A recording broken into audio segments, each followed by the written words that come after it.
The Beckstoffer Vineyard in Red Hills. Now that region is loaded with obsidian. So all this that we've been talking about, bright sunlight, this actually has volcanic glass strewn all over the floor of the vineyard. So that means we not only have bright sunlight coming down, but it's reflected off the ground.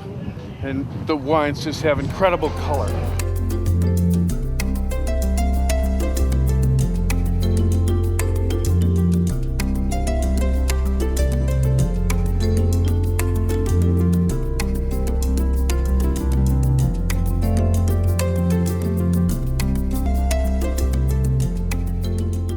What are you doing here? You know, my motivation with this whole wine and grape thing was to live in the country. You know, I've never, for some reason, been attracted to Napa Valley as a place to work and reside. Maybe it's my old hippie roots or something, but I like, you know, a little bit of the less traveled path. And Mendocino and Lake County offer that. I've made like in the 76 wines, 90 or above in the Spectator, 6 in their top 100.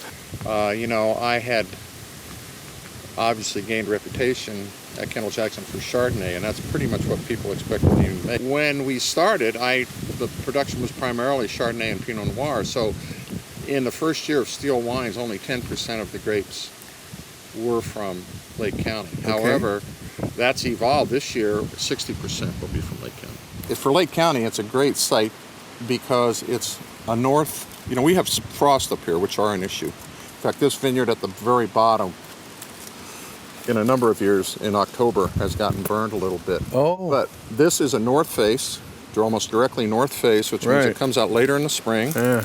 And it also means it ripens. For up here, ripening late is not a bad thing. When they were clearing this, the amount of obsidian they took out of here was obscene.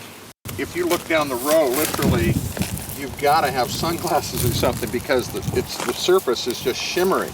This is just black glass melted by the volcanic action. It must have blown its top around here someplace because it's just strewn all over.